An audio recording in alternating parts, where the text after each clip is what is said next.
86th AFP anniversary, which will be on 21 December 21, the AFP have lined up several items with the theme, Kalasag ng Pilipino, Kaagapay ng Mamamayan, Lalaban para sa Kapayapaan, Sagisag ng Kadakilaan. And we will banner the efforts of the AFP on the efforts of the AFP in winning the peace and steadily safeguarding our interest as a people and as a nation. And we will also recognize the hard work of our soldiers with their sacrifices and selfless service to the people. And also recognize some of our stakeholders in the AFP by giving them some awards and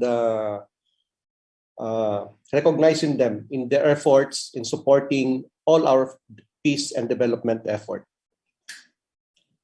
Maaari po nating mabigyan po ng concrete updates po yung ating mga nakikinig at nakasubaybay po regarding po dun sa estado po ng ating mga programa patungkol po dun sa kapayapaan at kaunlaran po na isinusulong po ng AFP po, sir.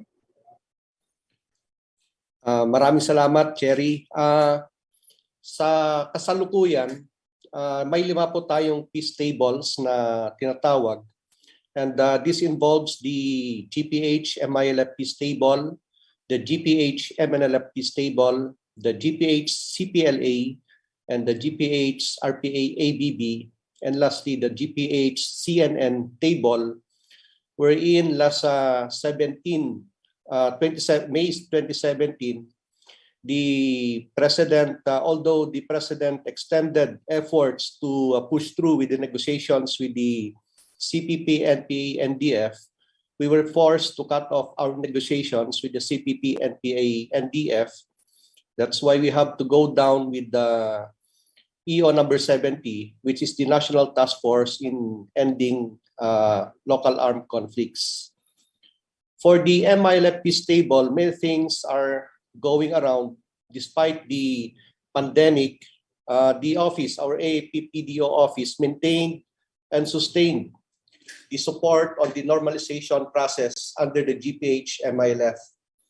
And with that, currently on the we are now on the 3rd phase of demobilization on the MILF that started last 08 November, and we are now on, I think, on the 12th day of demobilizing the MILF.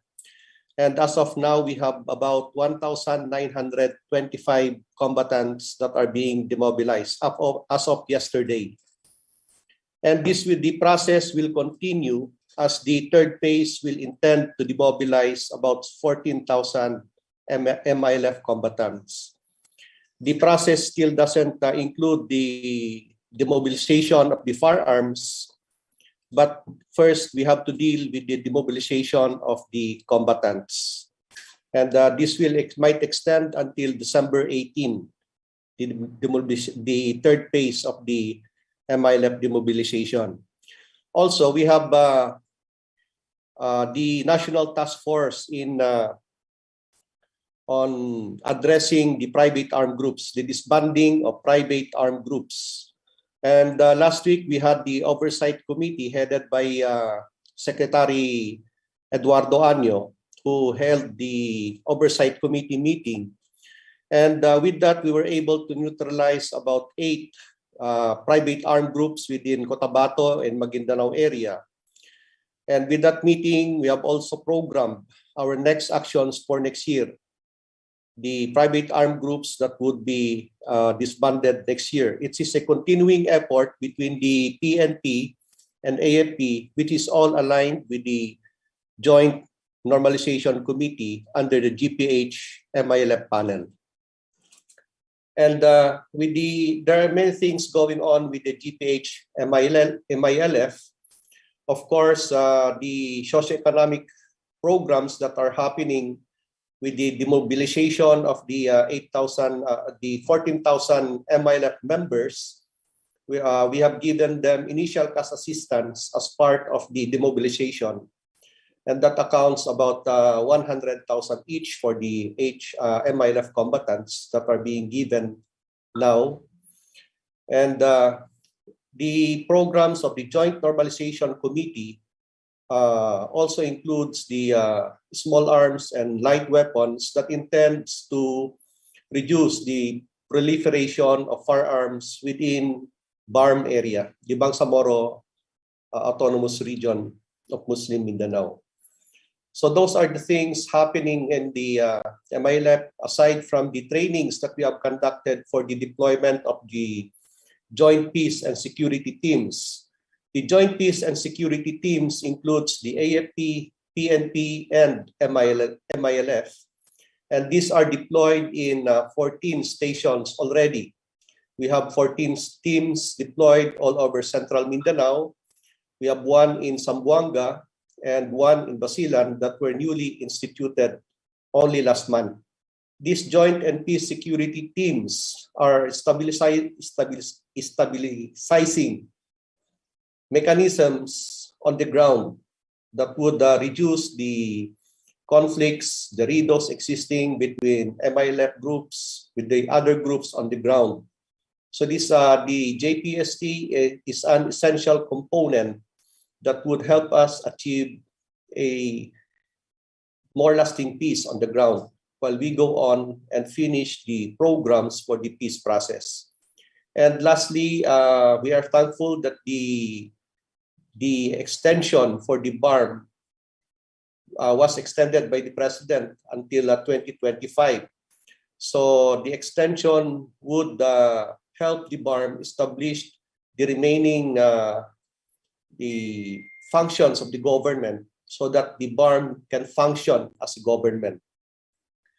On the MNLF peace table, we have to go on with the final peace agreement with the MNLF. We have two remaining things to be done with the GPH MNLF, and that is the operationalization of the Bangsamoro Development Fund of the BIDAF or BIDAF, and the institution of the tripartite implementation and monitoring committee that would monitor the GPH MNLF, the developments of the GPH MNLF.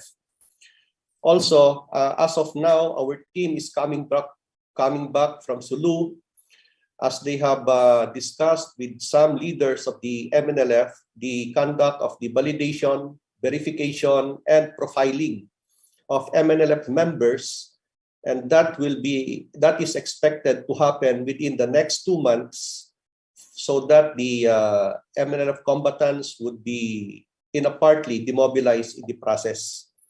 Initially, we will be demobilizing about 1,000 MNLF members, and this is a work in progress between the AFP, the PNP, the Office of the Presidential Advisor on the Peace Process, and other government institutions. And the peace panel is headed by Undersecretary Arthur Tabaquero, who just went to Hulo and discussed these matters with the MNLF counterparts.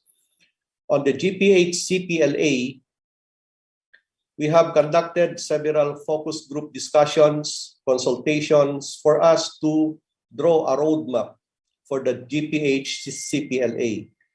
And right now, our team is also in Cordillera region to validate some members of the factions that are members of the CPLA. So with that, we can do the programs, we can deliver the socio-economic programs needed for the CPLA. As to the GPH RPA ABB, the GPH RPA ABB programs are going on smoothly, and we have about 50 plus units that are being constructed, 50 housing units being constructed for the rebel groups, improvements of the project sites within their communities, and livelihood programs are being downloaded through OPAP that are being delivered to the members of the RPA ABB. And lastly, for the CNN, with the declaration of the CNN or the communists, the CPP-NPA as a terrorist group, we have aligned our efforts with NTF-LCAC, and most of the things we do now are aligned with the NTF-LCAC, like the for LPE, the local peace engagements, the delivery of basic services, and others. So those are the updates in the 5 peace tables that are going on. Ano ho ba yung konsepto ng peace table at paano po natin to isinasagawa sa atin po dito po sa AFP po, sir? The peace tables are when we negotiate on the other side with a table. So that's why they might have called it the peace tables. But basically, the peace tables are the peace agreements being undertaken by the government in the past so many years. In 1992, we have the GPH CPLA peace agreement. In 1995, we have the final peace agreement with the MNLF groups. And in 2000, sometime in 2000, we have also the RPA-ADB peace agreement. The MILF, we have the Bangsamoro Organic Law that was approved during the time of, I think, President Aquino, and continued with the current administration of President Duterte. And the CPP-NPA peace table is still ongoing, but right now with the declaration of the President as a terrorist organization, the peace negotiations were cut off. And we have to move on with our efforts on organizing the whole of government and whole of nation approach addressing the CPP-NPA problem. So those are the 5 peace tables that I mentioned earlier. As of now, on our community support programs for the 3rd quarter, we have about 365 teams that are being deployed all over the country by the different AFP units conducting CSP operations. And we were able to clear about 299 barangays in the process, and still clearing the other barangays. On the local government empowerment, as I've said, there are about 1,400 kinokonsilta at konsolidado or KKER barangays. These barangays are outsider influence or being influenced by the CPP-NPA. And the 406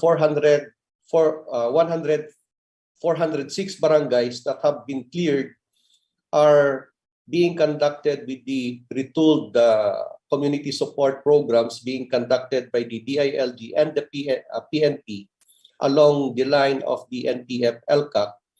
And with that, after the retooled community support programs, we recommend them for the BDP projects, the barangay development programs, based on the needs and issues that were gathered during the CSP and RCSP operations. Itatanong ko lang po, sir, kung meron po ba tayong concrete updates regarding sa ating barangay development programs, sir, particular dyan po sa ating AFP, sir. On the part of the AFP at AFP PDO, we are supporting the monitoring of the development and implementation of the BDP projects. As of 2021, we have about 822 barangays that had been beneficiaries of the BDP program, which accounts to about 16.4 billion in appropriations, and about 2,318 projects that are being implemented. And with these projects that are being implemented, we have about 36 completed projects, 731 ongoing implementation, 1,014 are on procurement stage, and 529 are on pre-procurement stage. Our troops, as part of the BDP programs, is only part of the monitoring, as the BDP programs are being implemented at the LGU level. And the BDP projects, as I mentioned, it accounts for about 2,318, and these are varied and various projects that includes farm-to-market roads, the water system, sanitation system, healthcare buildings, or the healthcare offices, and some are schools. So these are part of the BDP projects that intends to address the needs of the communities based on the issues that were raised during the community support programs, or RCSP, being implemented at the barangay level. Maraming salamat po. Nakikita nating implikasyon nito ay yung basic services na kinakailangan makarating sa mga tao sa barangay ay mapuputol o hindi makakarating for next year. But I hope the leadership and the Senate and the Congress would approve the budget for 2022 for the BDP projects that were programmed for 2022. I think there are just slight clarifications and questions as to how these projects are being implemented. Also, we are trying to establish some check and measures so that the budget will not be used for anything else except for the project that were programmed or instituted. So, ang nakikita natin dito ay magiging malaking kawalan sa part ng mga tao sa mga barangay where these projects were programmed. So I hope our leadership and the future leadership, since it will also be election next year, would be able to continue the BDP program that were instituted by the current administration, as it is a program that would support the people, improve their way of living, improve their way of life, particularly on farm-to-market roads, on the health service, delivery of health services, and the delivery of educations with the construction of schools that were not done in the past 30 years. So yung pagbabago na ito is a malaking pagbabago sa ating kampanya nito that needs to be continued.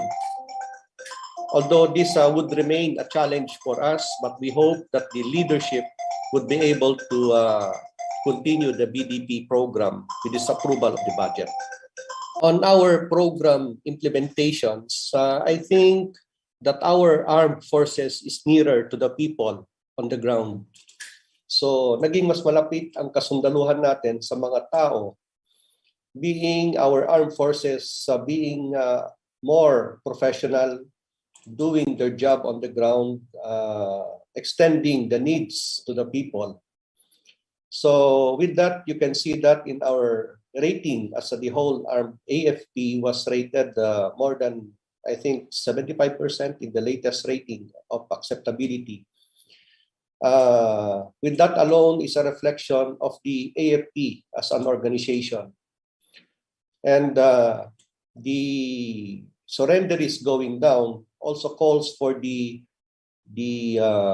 effort of our cooperations with the local government. It's not only the AFP now, but also our local government leaders from the barangay to the LGUs to the provincial, with as part of the organization of LTF-LCAC.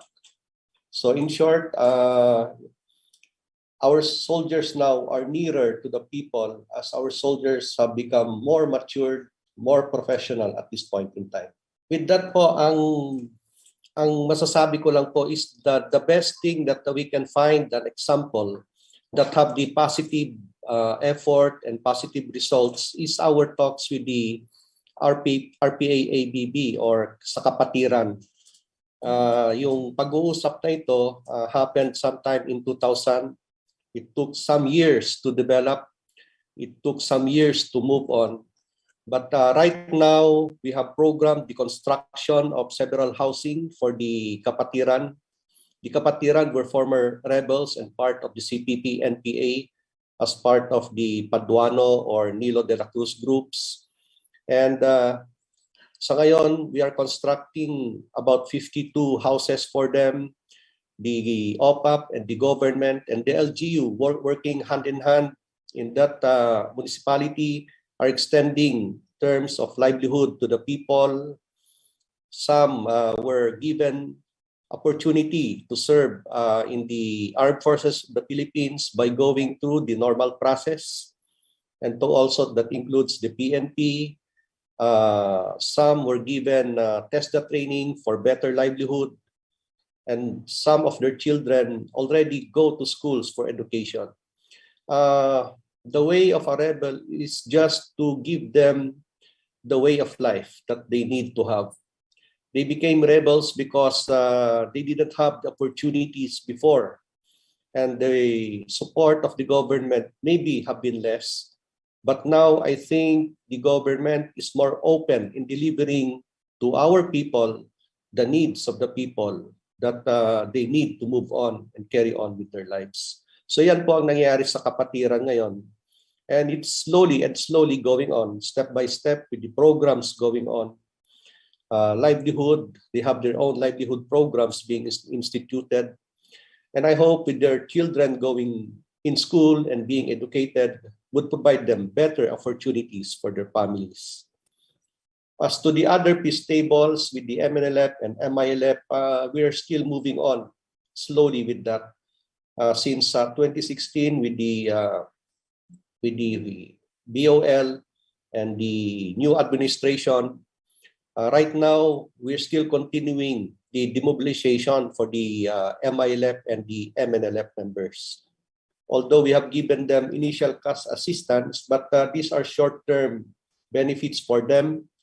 But I hope the socio-economic developments and reform that will be instituted by the BARM government will move on and be filtered to the people of Maguindanao and Cotabato and Fulo and Basilan in southern Philippines. For our IP, some barangays of the barangays belonging to IP or where the IPs reside were also downloaded with some BDP projects.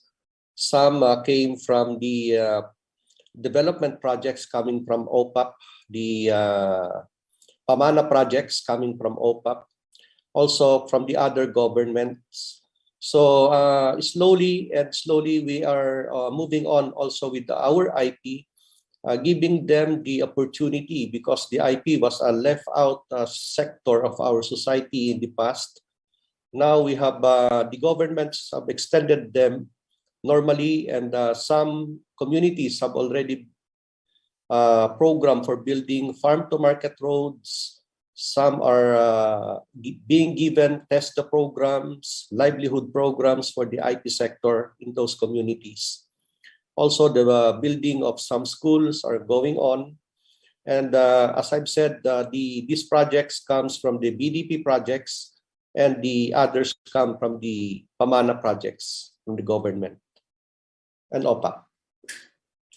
I think we have gained our momentum in our campaign.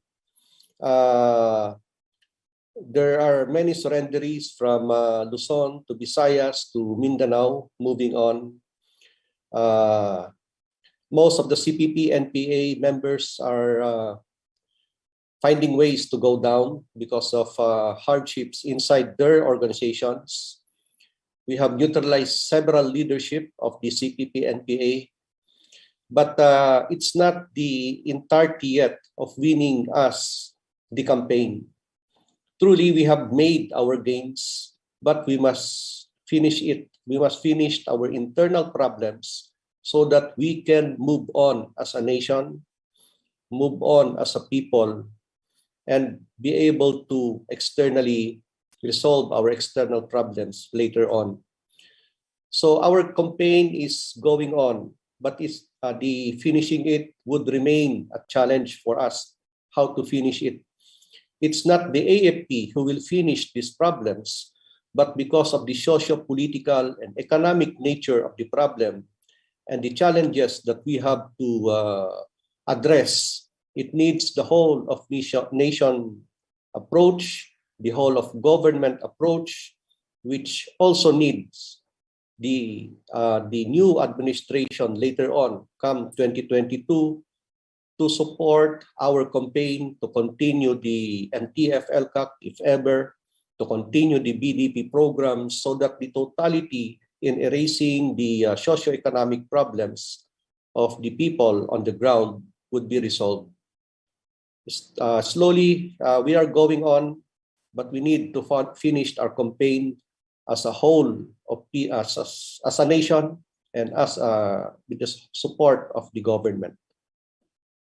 Sa 86th anniversary po ng Armed Forces of the Philippines on 21 December 2021, the ceremony will be conducted at the AFP headquarters, and hopefully the President will be attending, and we will be awarding some awards to our stakeholders, some to our soldiers, and some to our civilian employees who have supported the peace programs and developments of the Armed Forces of the Philippines. There are some activities also lined up for the 86th anniversary of the AFP. That includes the Battle of the Bands and others being done by the major services, by the other offices of the AFP. So with that, I would like to congratulate the whole of AFP for their commitment in their mission, the commitment of protecting the people and securing our nation.